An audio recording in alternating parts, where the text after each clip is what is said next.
Attention, purely flesh creatures. It is I, Starscream, your new ruler. If you enjoyed this video, then make sure you like, share, and subscribe. Because if you don't, I'll know about it. And then you'll be truly sorry.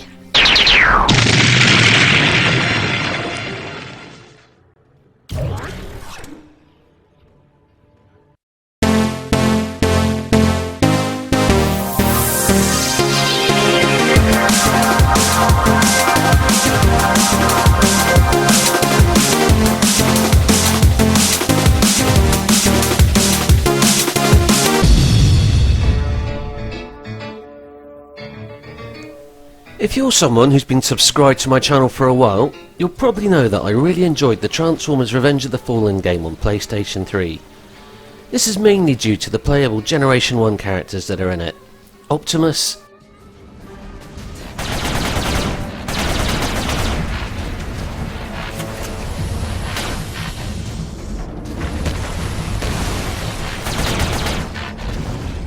Starscream, First contacts eliminated. Scanning for others. Identified.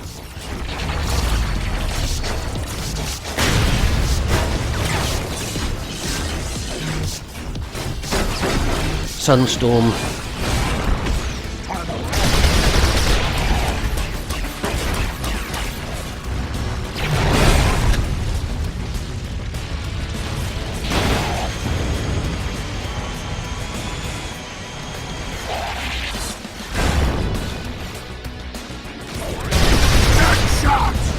Contact. More Autobots in the area. Kill him again. You must not stop him. and Megatron.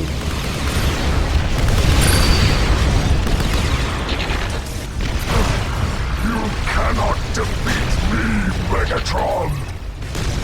That shot!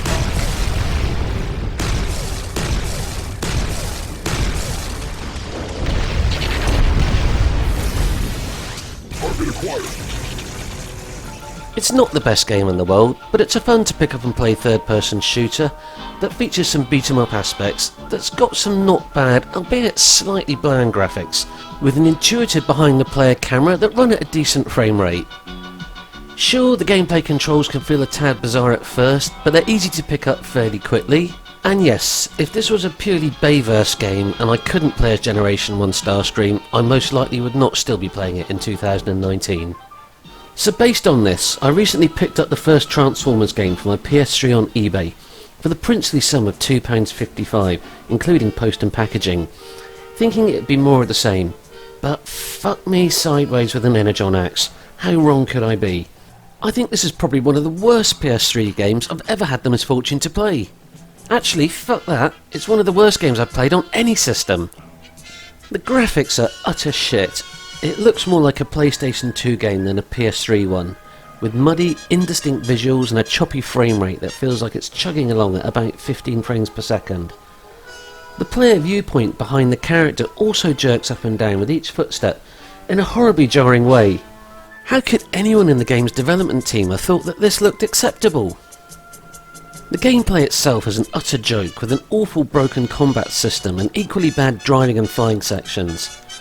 Whose brilliant idea was it to give your character guns but then very quickly make them totally useless against other bots because they're all shielded, meaning your one move melee attack is the only thing that will work on the majority of the AI opponents. Your character is also a lumbering bullet sponge whose health is constantly depleting because you can't figure out what's actually fucking shooting you in the first place. Traveller's Tales were the developers of this game, and I seem to recall them making some competent games back in the Saturn days, and I believe they're also responsible for the well-received and liked LEGO games. So how did they manage to shit out such a colossal turd of a game like this? It's like they tried to look at what makes a sandbox game like Grand Theft Auto work, but then totally failed in every respect to make any sort of minigame you do in it fun. Like, for example, in the first part of one of Megatron's final missions, where you have to cause destruction to the city to draw Optimus out. There's an arbitrary damage meter at the top of the screen that you need to fill up to 100% within a short space of time. I say arbitrary because the next time in the mission it needed filling up, all the skyscrapers and whatnot I was shooting at seemed to barely register on the meter, and then guess what? it's time over, and you have to start the whole fucking shambles all over again. Right from the very start of the mission! Fuck you, game! Why is the time limit so strict? Why did shooting the skyscrapers do fuck all? In the actual final mission, each time you fight Optimus for a little bit and deplete his health meter, he fucks off. And if you try following him, you leave the action zone, where all the bland non-entity AI bots are, and you get penalised and given a time limit to return to it, or it's game over. What fresh hell is this? And finally, my biggest bugbear of all, whoever came up with the idea of the AI characters with the spinny wire head attack that'll only stop doing the spinny wire head attack and let you in close enough to punch them if you throw something at them, which 90% of the time will either miss or will seemingly connect but do absolutely fuck all, should be taken outside and shot. This is one of the most annoying enemy types I've ever encountered in a game ever. I'm playing as Megatron for fuck's sake, the most powerful of all the Decepticons, and I can't just shoot this worthy cunt in the face and blow him to scrap with my fusion cannon? Fuck off, game. Also, isn't Mr. Spinny Wire Attack cunt supposed to be an Autobot? Yet he seems to be totally oblivious to the insane amounts of destruction he's causing, smashing cars and the buildings all around him to smithereens, and no doubt killing untold numbers of poor innocent humans in the process. Fuck off, game. Now, I know licensed games have a reputation for not always being the best, but I guess after being spoilt by all the other downright awesome Transformers games out there, like War for Cybertron and Transformers Devastation,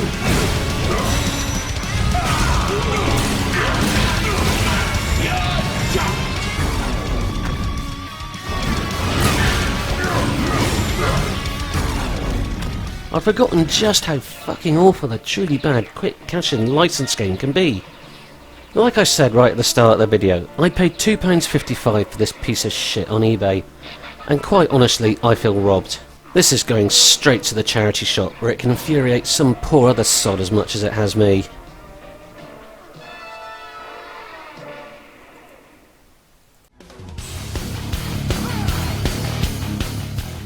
Well, that's the end of the video. If you liked it, don't forget to share, like and subscribe. Make sure you tune in to Mr. Thunderwing's channel. It's awesome.